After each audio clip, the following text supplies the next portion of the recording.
Entramos a otro tema. Una tumoración que protruye por un orificio natural, esa es la definición de una hernia, y por un orificio adquirido, una eventración. Esa es la diferencia entre hernia y eventración. Hernia es por un huequito natural, anatómicamente constituido, a veces se le dice, y eventración por un orificio adquirido, usualmente por cirugía previa. Cuando se rompe una sutura o una anastomosis, estamos ante el concepto de dehiscencia. Dehiscencia de una anastomosis, se rompe las suturas. ¿Cuáles son los componentes de una hernia? Una hernia tiene un cuello, un anillo herniario, tiene un saco herniario, que usualmente es peritoneo, podría ser pleura, y tiene un contenido. Tiene un saco, un contenido y un cuello por donde se hernia un anillo. En las falsas, lo que falta principalmente es el saco herniario. Las hernias falsas no tienen saco. ¿Ok? Cuando el contenido se adhiere al continente, o sea, cuando el contenido forma parte del continente, se denomina una hernia deslizada. Las hernias por deslizamiento, hernias deslizadas, hacen justamente referencia a esto. ¿Ok? Las hernias reductibles, que quedan reducidas, son, o sea, se puede reducir y se queda reducida. Esa es una hernia coercible. En cambio, la que se reduce y vuelve a protruir, vuelve a salir, es incoercible. Si se dan cuenta, para hablar de coerción o incoerción de una hernia, previamente tiene que poder reducirse. Ahora, si queda reducida, coercible. Si vuelve a salir, incoercible. ¿Ok? La hernia que no se reduce es irreductible. Si no tiene compromiso vascular, se denomina incarcerada. Y si tiene compromiso vascular, se llama estrangulada. Incarcerada, si no se reduce, si no tiene compromiso vascular, y estrangulada si tiene ya compromiso vascular, compromiso de isquemia. Por lo tanto, las estranguladas, ¿qué cosa tienen? Clínicamente fiebre, leucocitosis. Fiebre, leucocitosis tienen cambios de coloración en la piel, violácea y demás. ¿Ok? Acá hay un gráfico. No olviden que estas hernias, en ambos casos estamos presentando a dos hernias irreductibles. La diferencia está en que el compromiso vascular, la vascularización todavía está viable, por eso está rosadito. En cambio, acá sí hay cambios en la vascularización, por eso se ve isquémico, necrótico. Isquemia, necrosis. ¿Ok? Listo. Esto respecto a las hernias irreductibles. ¿Ok? Muy bien. Ahora, la hernia que protruye por debajo del ligamento inguinal. Recordamos un poquito sobre las hernias. Acá. Este es el ligamento inguinal, ¿no? El que nace en la espina ilíaca antero superior y se inserta a nivel del tubérculo del pubis. ¿Ok? La tuberosidad del pubis. Ese es el ligamento inguinal. Lo voy a resaltar de rojito. Las que protruyen por debajo del ligamento inguinal se denominan las hernias crurales o femorales, que tienen alto riesgo de incarceración, de estrangulamiento incluso. En cambio, las que se originan, las que protruyen por encima del ligamento inguinal, son las hernias inguinales. Hernias inguinales. ¿Ok? Ahora, estas hernias inguinales pueden ser directas o indirectas según por dónde protruyen respecto de los vasos epigástricos. ¿Ok? Si son mediales a los vasos epigástricos, son directas. Si son laterales a los vasos, son indirectas. ¿Ok? Listo. Entonces, estas son hernias directas, mediales a los vasos epigástricos inferiores, que ahí los he graficado, los he resaltado un poquito. Ahí está. Y estas son las hernias indirectas, que nacen, protruyen laterales a los vasos. Y estas de acá abajo son las hernias crurales. Nuevamente la imagen de las imágenes de la derecha, acá vemos una diferencia bastante marcada, ¿no? Los vasos epigástricos los voy a pintar, vendrían a ser estos de acá, los vasos epigástricos. En este caso, la hernia está medial a los vasos epigástricos. Ahí está. Si es medial a los vasos, interna a los vasos, esta es una hernia directa, que usualmente es por debilidad de la pared posterior, ¿no? Pero en la otra imagen vemos que la hernia está protruyendo lateral, externa a los vasos epigástricos, por un conducto que es persistente. Eso es la hernia indirecta, por persistencia del conducto peritoneo vaginal que va paralelo al cordón espermático, ¿cierto? Listo. Entonces la hernia indirecta, lateral a los vasos, y la hernia directa, medial a los vasos por el triángulo de Hesselbach, que es justamente ese de ahí. ¿Ok? Listo. Entonces, acá, la hernia que protruye por debajo del ligamento inguinal viene a ser la hernia crural o femoral. Crural o femoral. ¿Ok? La que protruye por el borde lateral del músculo recto, lateral, por fuera del músculo recto y la línea semilunar, corresponde a la hernia de Spiegel. La hernia de Spiegel, la hernia spiegeliana, por un borde del músculo recto. La hernia que contiene el divertículo de Meckel, ¿cómo se denomina? Esto creo que lo conocen bastante. La hernia de Littré. La hernia de Littré es la que tiene el divertículo de Meckel. La que contiene el apéndice, lo vimos al inicio, cuando hablábamos de apendicitis. En el saco crural viene a ser la hernia de Garengot, pero en el saco inguinal viene a ser la hernia de Amiens. ¿Ok? La que protruye por el triángulo inguinal o triángulo de Hesselbach, le voy a poner acá el nombre, por Hesselbach, por el triángulo inguinal, es la hernia inguinal directa. Y la que protruye por el anillo inguinal profundo es la hernia inguinal indirecta. ¿Bien?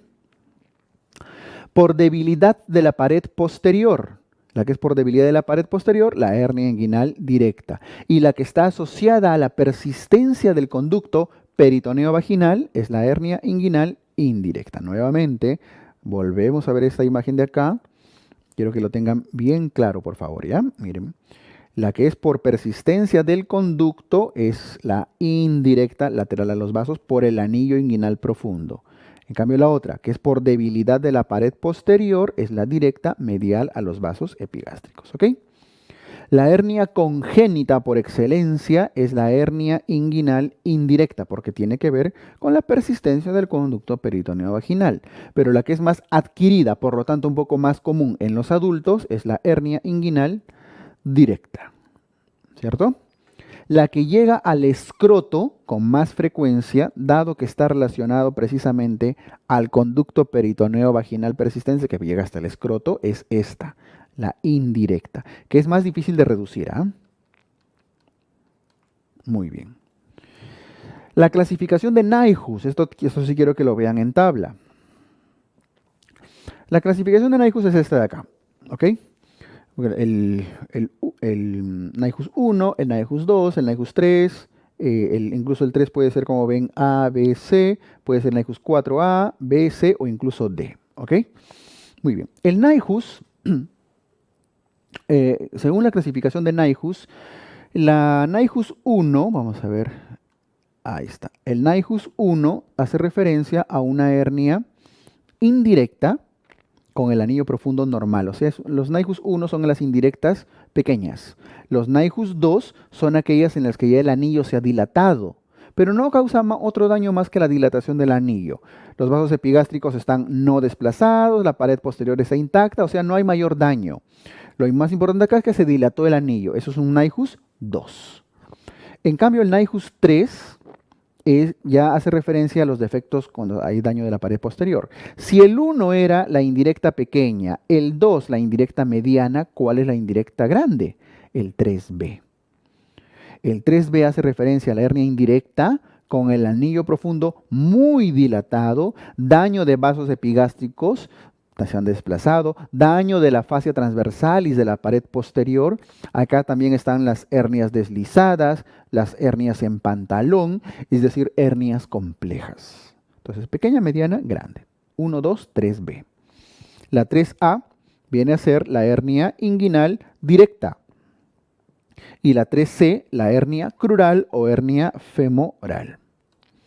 Y la 4 sería la hernia recurrente, o sea, la recurrencia de las hernias. Puede ser 4A, 4B, 4C, 4D, dependiendo de cuál de ellas ha generado recidiva. ¿Ok?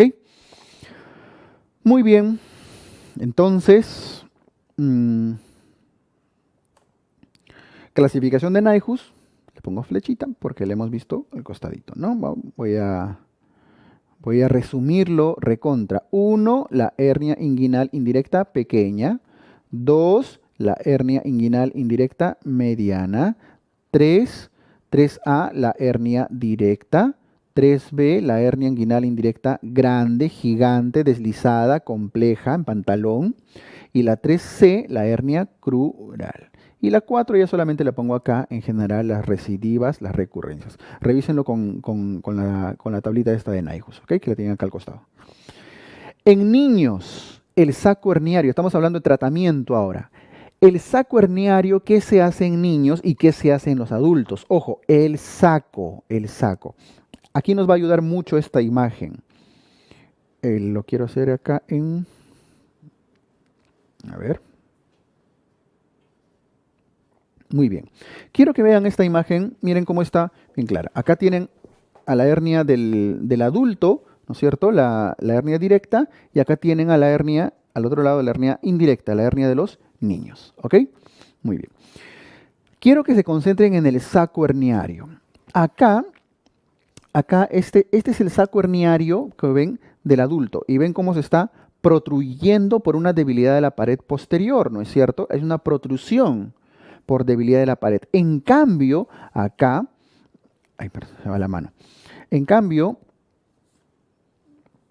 acá, en el caso de los niños, esto corresponde a un conducto persistente. Son sacos distintos. En el caso de los niños, que esto es más común, el saco debe resecarse, debe cortarse. Por eso se habla de herniotomía, se corta el saco. En cambio, en los adultos esto no lo pueden cortar. ¿Qué tienen que hacer? Invaginarlo, meterlo hacia adentro para que regrese a su lugar. El saco de los adultos, que suele ser de hernia directa, se invagina. En el caso de los niños, se corta. ¿Ok? Muy bien.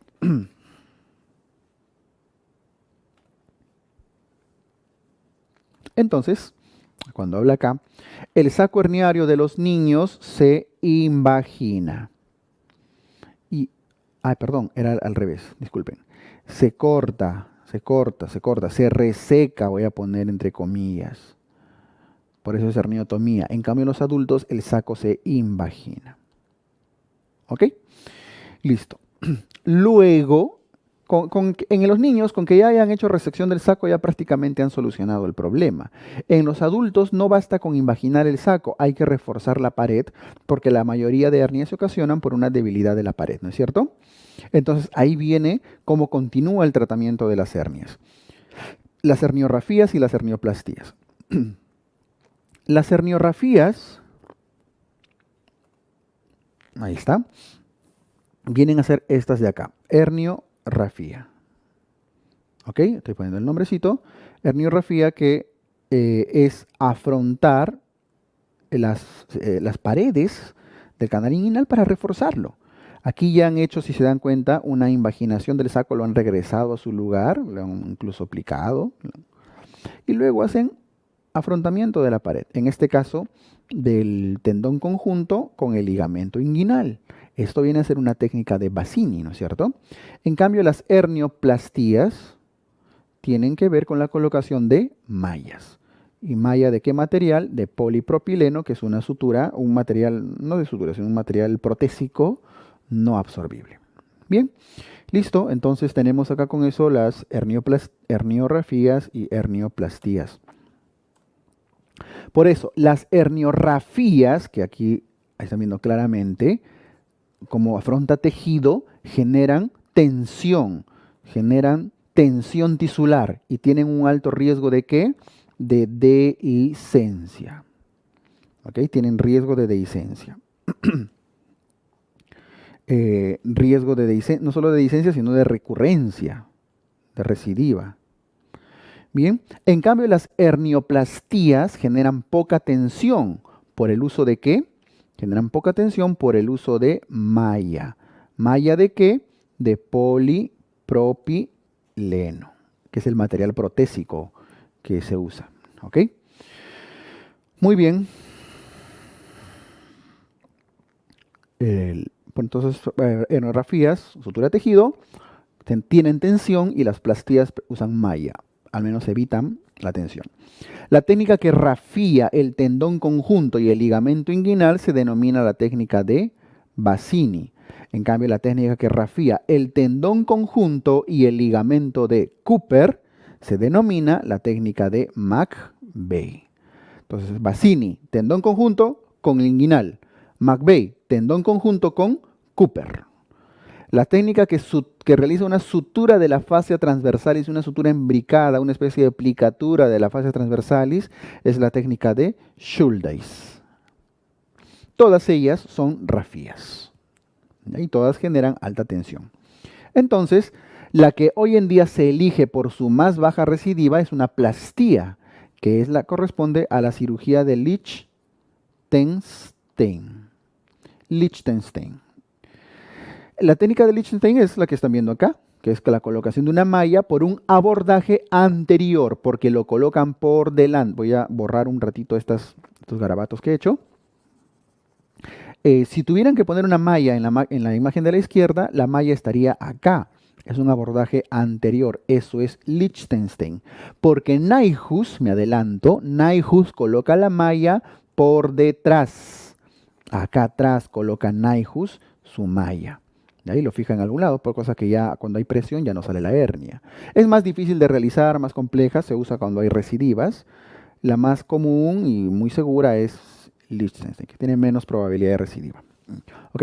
Entonces, este es un abordaje anterior y este es un abordaje posterior o preperitoneal también se le llama. Bien, listo. Entonces, Liechtenstein es un abordaje anterior. La que se hace cuando ya hay recidiva, en hernioplastia recidivada, o sea, cuando ya se ha colocado una malla antes de Liechtenstein y ha recidivado, ¿qué se prefiere hacer? La técnica para recidiva se prefiere hacer un Nyhus, que ya no es un abordaje anterior, sino un posterior llamado también preperitoneal, que es justamente el que estamos viendo acá. Cuando ya recidivó esto, hubo problemas, ya no van a volver a poner una malla ahí inmediatamente. Entonces prefieren poner una malla por zonas posteriores. En hernias bilaterales, la técnica en hernias bilaterales viene a ser la técnica de Stoppa, que es una malla grandota que cubre ambos canales inguinales. Las técnicas que se hacen por la laparoscopía, técnica preperitoneal, puede ser TEP o puede ser TAP. TEP significa totalmente extraperitoneal. Significa que en ningún momento de colocación de la malla se perfora el peritoneo. Pero el TAP significa transabdominal preperitoneal. Este sí atraviesa el peritoneo. En ambos casos la malla se va a colocar delante del peritoneo, solamente que en uno es atravesado y en otro no. Esa es la diferencia entre el TEP y el TAP. ¿Ok? Bueno, finalmente la técnica que más se realiza todavía hoy en día y que tiene baja probabilidad de recidivas, de recurrencias, es la técnica de Liechtenstein. Bien, ya está. Ahora, vamos a las complicaciones de las hernias, de las hernioplastías. Complicación de una hernioplastia, el día 1 y día 2, básicamente es la formación de hematomas y seromas. Hematomas y seromas, sobre todo hematomas el día 1 y seromas el día 2. En cambio, el día 4 y 5, el día 4 y 5 ya vienen a ser las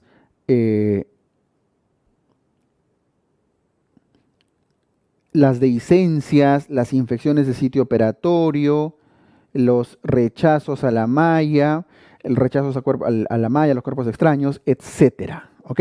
Entonces, hematomas, seromas, día 1, 2 y del día 4 en adelante, las infecciones de sitio operatorio y demás.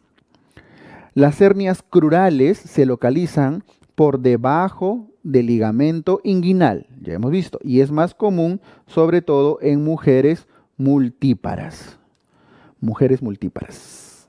Que han tenido varios hijos, sobre todo cuando son ancianas, en la ancianidad, ancianas que ya han tenido muchos hijitos, ahí es muy común. La hernia umbilical, la que sale por el ombliguito, se opera solo si es que es mayor a 2 centímetros o en todo caso se puede esperar hasta los 3 o 4 años. Usualmente se va reduciendo solito y se espera hasta los 3 o 4 añitos. Entonces, si no ha desaparecido hasta esta edad, se opera. O en todo caso, cuando desde el inicio es muy grande, mayor a 2 centímetros, en esos casos se debe operar. Pero igual. En adultos sí las hernias deben operarse, porque eso ya no se va a cerrar, ¿no? Es la herniorrafía o plastía, según fuere el caso. Pueden colocar mallas también.